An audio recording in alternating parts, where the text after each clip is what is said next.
guys, welcome to a first 7+1 with Sope Omojola. And here with me, I have an amazing guest. Please, can you introduce yourself to the viewers? Hello, good day everyone. I consider it a privilege to be on the show. I am Abiola Hunsuwhegbe, the team leader at GMA Integrated Services Limited. So what is the favorite thing that the team lead of GMA Integrated Services Limited done? Okay.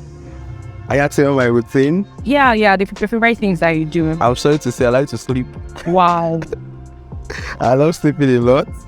Okay, and I just like my space. I can be so, let me use the word, I don't know what is that word to bring in, but just like to be left alone, because that is where, since during that phase or those phases, I've bettered my best ideas that brought me far. So I genuinely imagine you are somebody who does like crypto trading for fun. Is that like your fun thing?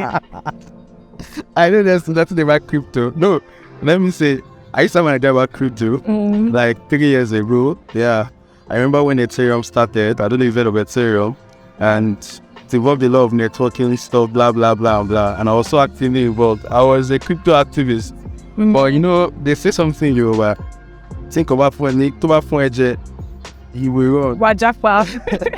So I encountered some losses, and at that phase we're just trying to explore life, trying to see, okay, what can you do to start fending for yourself, you get. And so since then I left crypto because still it. And for me, I'm not really a crypto person. I'm scared of. It's so volatile. Yeah, it's very volatile actually. Yeah, so at what point did you realize that this is what you wanted to do, that GMA Motors was what I wanted to start? I'll say at this phase, I'm still trying to figure myself out, I'll be honest to you. So I can't say, we are where we want to be. And okay, it didn't start with GMA, it started with MJ Transport. Okay. And let me just give you a quick story. Let me say, the natural flair for cars and all of that, let me just say it's God's gift to me, because I grew up in a family where I'm not the first, I'm not the second, but like they had to consult me as the oracle. Wow. When it relates to cars. About cars. So that natural flair led me to going to the mechanic workshop at a very tender age. And around what age? I was 11. Wow, at 11 we're probably playing in sand or fighting our friends. Wow. So I just did it out of fun. No, the motive there was not even about the monetary aspect. I didn't even know what money was then. So we had this mechanic workshop close to our end, and the man was so he brought me in. He was embracing and accommodative. So that was where I started. I was always learning, and my research quest on the desktop computer at home till I went to Benin Republic in 2015, and we started. But all through those phases, I never knew I was coming into this space. You understand? I was just doing, when you naturally like things, you understand, you're just doing it without brain. Thinking about the future, but just I was just doing it. And MJ Transport was the first avenue that exposed me to doing business, my team and I. And we started from there. Along the line, we found ourselves here. And now we know you as GMA. Wow, that's I'm Abiola. An amazing beginning. Yeah, so we know that, with businesses like yours, there are challenges. And like, what were the challenges, starting up for you? I'll be honest, even at this phase, there are still challenges. And the initial thought then was, when you have so many things like outlined mentally, is how to bring it to a physical space, and how to just like trying to give out what it takes a woman to be pregnant, to carry a child for 9 months and try to bring the child into reality, like the birth process. That is how it is. So the issues related to the ideas in my head, how do I make it a reality? And that was the first problem. So because the way I came in, or the way we came in, let me use we, because it's beyond me now. Capital was never the problem, because our orientation was, okay, we're trying to solve a problem, and the problem, in the quest to solve a problem, like cash will come in, and that is what we've been doing. But how to, because what we're trying to do, we didn't get to see people already in that line. You understand? Because the kind of car procuring thing we do, you sit at your comfort zone, you contact us in 6 to 8 to have your car delivered. It's not like the conventional car dealership thing where someone has a car lot and everything. So I didn't get to see someone who was in that line. So let me say I had to teach myself. So I had to figure things out. Oh, how do I do this? How do I do this? So there are a lot of mistakes, and we're still making the mistakes. Yes. Like as we move, like things happen. But God has been faithful, and we're going around them, and we're here. Yeah. So concerning the mistakes that you made, starting up, definitely you've learned from them. So what is like the one major thing that you wish you did not do, when you were starting up? Okay, let me say I've always been let me use the word perfectionist. And in my quest to make things work out, make things so perfect, I think at that point I over-promise our clients and we under-delivered. So that is something that I've been able to learn. You never over-promise people. Just be you, just do you, like let your work speak for you. So this was one of the things. And in relation to handling business, it is one thing to have an idea, and it's one thing to have that idea bet, and it's one thing to have that idea progress. So there are 3 different things. So we had an idea, it came into reality. But how does this idea progress? So having to bring up with a right set of persons to be on the team.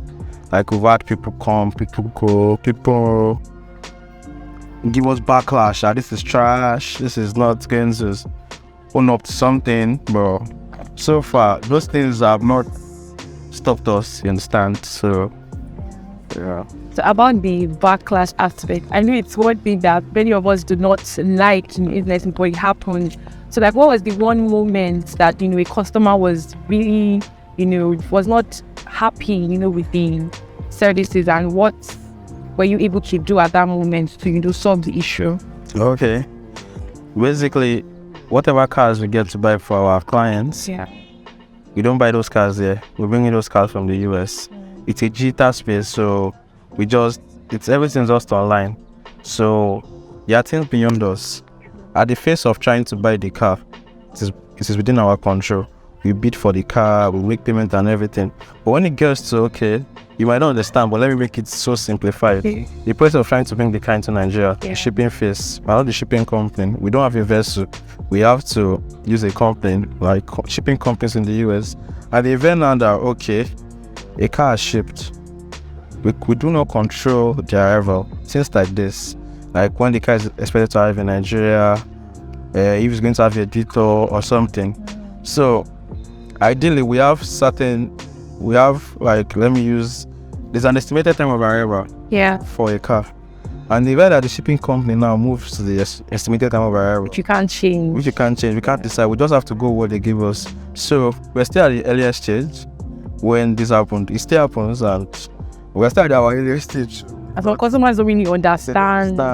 And so, the car was meant to arrive maybe today, and they moved it to next week. Like, why the hell? The first thing I go, why the hell? Why are you so incompetent? Things like this. And these are things we cannot control. They are beyond us. So these are some of the areas that we have challenges in the business, bro. So far. So it takes someone who is in the business, or someone who has an idea of how it works to understand, okay, this is beyond this person. But so we're able to resolve it and we came out of it. Thank God for that. So in the day-to-day business of JMA, I'm about to say motors, JMA integrated. Whatever. So JMA services. How is it run? What time do you begin? The person that's supposed to be available, because you said it's an online company. Do you guys have physical, the office space? Yeah. Okay. Yes, we do have an office space, but the idea for GME, when we came in, was to solve some problems which we noticed. One, wanted to cover up the bridge in relations to people getting cars, the stress and worries that came with trying to get a car, trying to give people quality. and making sure they get the best cars at the best prices. This was our selling point. This was the idea. So let me say 80% of our clients, they've never seen us so far. Even our office, they don't come into it's only a few that have actually come into work into. That takes a lot of trust. So they've seen what you can do and what you've done. So far, by God's grace, our result has spoken for us. So basically, we just wanted ease, make it so simplified. We wanted people to be involved in their car buying process without giving them a cause for worries. So from your comfort zone, you may give us a DM and we'll start, and all through the process, you are being informed, giving the date information. So if you come into our office for physical consultation, there are members of the team who will be on ground. So we have a physical office because you can't without. There are some persons, let me use the word, they are Thomas, like the biblical Thomas. They get to believe things hardly, in quotes. So they want to come in our VAT. Yeah. Are you for you? We kind of someone like me, I definitely want to see your physical office. So there are instances that we want to undergo undertaking. So buy some cars for some person. Yeah. I want to look at the figures and like, but at times I don't get to blame people because we've all had our share of bad experiences. We're talking about money here. So basically, whatever it is required to make sure our clients are at peace in transacting with us, we try to make sure they are at that phase. Kerosene is believing. Yeah. So what makes JMA stand out from different car companies? Why should I choose JMA instead of going to some other, If you're not choosing JMA, you're on your own. Wow. Okay. You're on your own. I'll be honest to you. Funny enough, I tell people we're your dealer's dealer. What does it mean? Your dealers buy through us to resell to you people. Do you know what that means? So what? So a car dealer, let me just use that example. Yeah. We are not car dealers. We are an auction auto brokerage company. We are an auto broker. So there's a difference. A car dealer is someone who has used his money to bring in cars, has a car lot, just to sell to people. Yeah. Now we're still selling cars. Yeah. But right now, we're not using a dime of our money to service our engine. And what our selling points, we are getting the best deals. Yeah. Not having the worries of the genuinity of the soundness of the car, quality, the show of your car and things like this. So your car dealer does not provide you that. The car dealer wants to say whether the car is good or bad, and they try to present the car in a so perfect shape. Accidented cars and we won't buy salvage cars for our clients based on their request because we won't buy a car without your consent. But in the very now that we bought a salvage car for you, the JMA has a technical team that handles all of that for you, from fixing to painting and making sure the car is standard. Some of your dealers don't care. Even when they fix, they just do something wishy-washy and try to sell. The motive for them is profits. The motive for us here is not profit, it's happiness and satisfaction. So even to our clients, they don't get to pay us our full service charge till we deliver their cars because we want to ensure that it's the best, it's the quality over quantity.